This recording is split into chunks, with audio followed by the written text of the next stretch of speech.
These were some sweaty fuckers despite the fact that they look chill. That's crazy. Jesus, I'm watching fucking Pixel Bush to do this. I'm thinking about ordering some fucking Taco Bell. I'm fucking hungry. You know what I said about Rampage though? Huh? By endgame, when I had everyone death hook but one guy, I only ended up killing one person. I only had 5 fucking stacks of Rampage. Huh.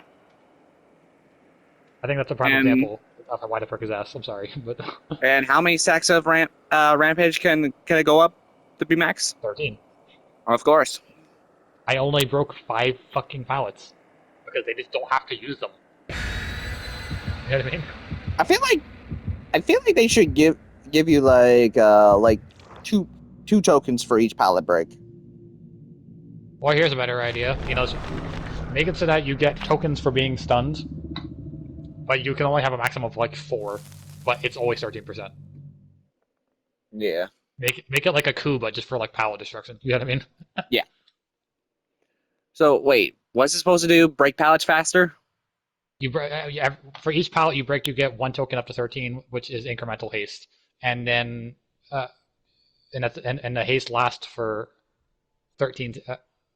Oh, no matter what, it's for 13 seconds. It's just the strength of the haste increases per pallet broken. But you also only get the haste when you get blinded or stunned by a pallet. RPD. Jesus Christ.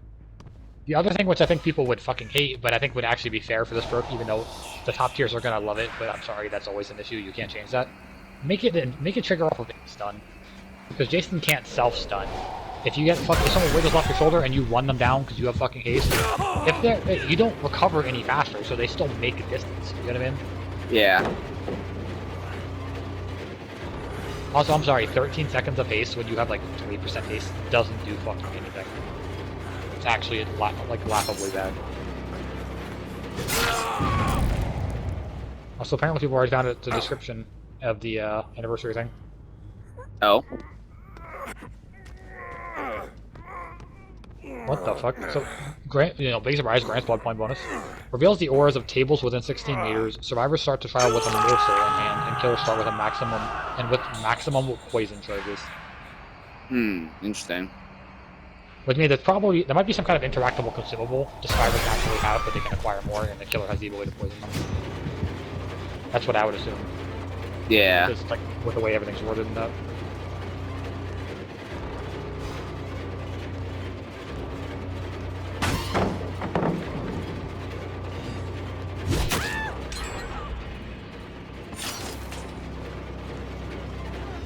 People were saying what's Terrifier's actual name going to be in game. The Terrifier, the Clown, those are the only 2 things I saw. I'm not looking. Well, it can't be the Clown because we already have that. The Silent because he doesn't talk. I don't fucking know. Yeah, I mean, Yeah. Art is just one that I just can't think of. The Sadist. I don't fucking know. The Demon, because technically he is possessed by a demon. At the same time, even though we are having a literal religious chapter because of the fucking tome, whatever the fuck thing, the vote, yeah, they still might try to avoid outright religious things. Who knows? Yeah. Which side would you choose? A teleport range that's limited, but it's 16.5 meters, which I'm assuming is decent. I should have just slashed him. Or infinite range teleporting. But see, the problem is... There we go, don't matter. Hey, Nick. The reason I would say you wouldn't even want infinite range teleporting to begin with is because you don't know... Just because you can pick where you're going doesn't mean you can see clearly where you're landing. So, yeah. So I have infinite teleport, but if you look at the other side of a fucking ocean, but you can't see the land, guess what? You're gonna instantly teleport to the fucking ocean. And the only other option you have to try to teleport to get back out is the edge of land, which you might not be able to fucking see because you're probably underwater now, or looking up, which will just put you instantly into space and you will probably die within seconds.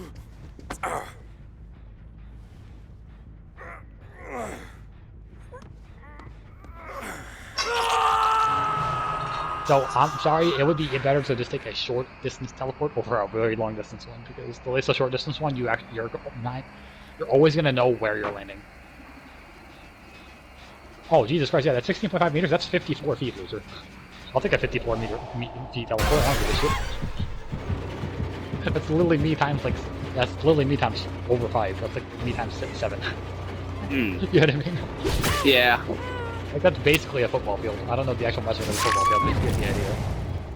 Yeah, I get the idea.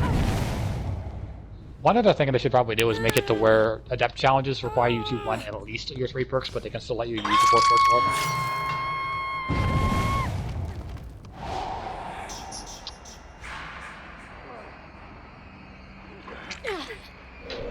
Because, like, I'm sorry, if the achievement can detect when you're running those 3 specific perks, then it can check to see that you have at least those 3 perks. There's no reason to think that it can't. Unless they're just incapable of doing it. Yeah. Which real stupid, there's just no good reason. That's because you have challenges and tomes that are like, oh, get this outcome with this perk equipped. But it doesn't stop you from running other perks. So, there's really no good excuse. Yeah.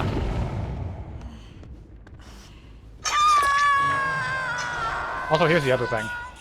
People aren't going to want to feed you fucking Rampage when Scared to Death exists, especially if they know you're doing Adept, because then throwing a pallet will cause them to be punished if you break it. Fuck that! Which directly encourages you not to interact with Rampage, because they will just stack. You know what I mean? Yeah.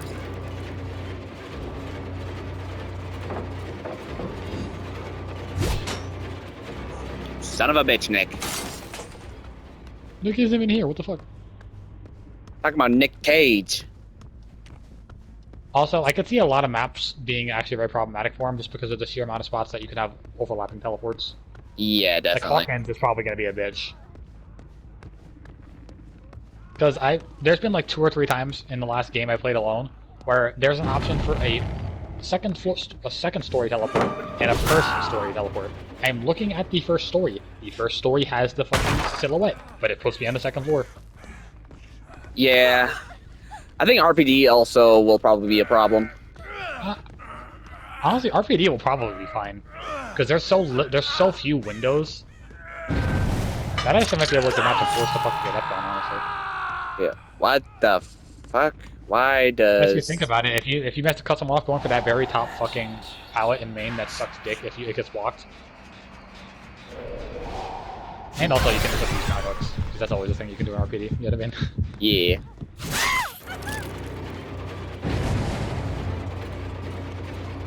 Why are people being broken? What's going on?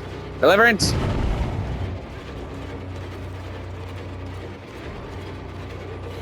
What the fuck? Hi.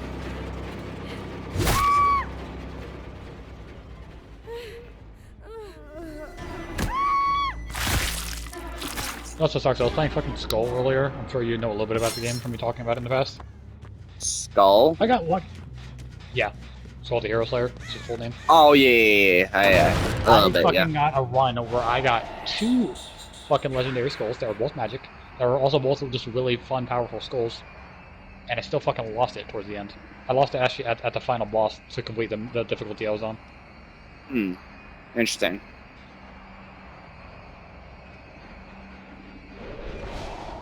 I basically guaranteed crits, which also gave me poison activations, and I had like skill damage and shit.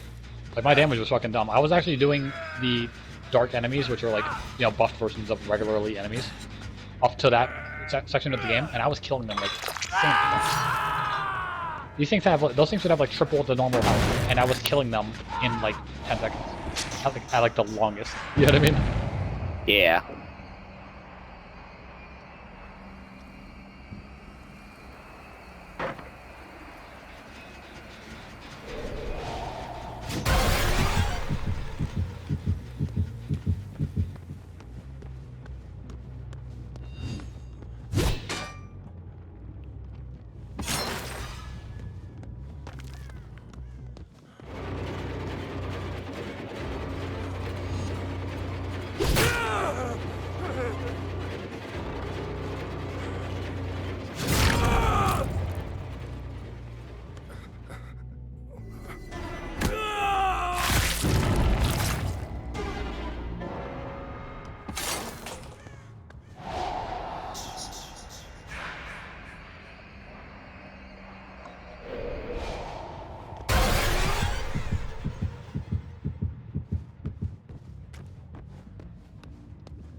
Fucking.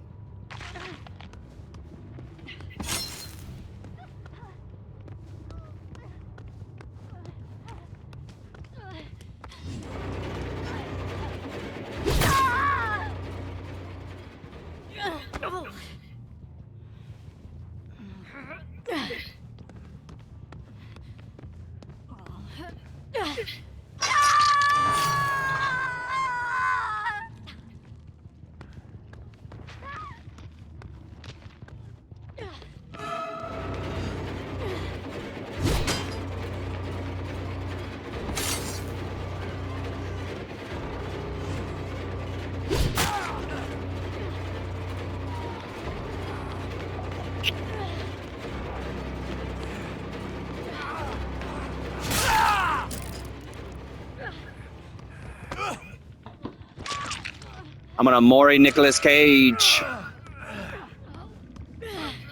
I'm gonna do it right in front of Sable too.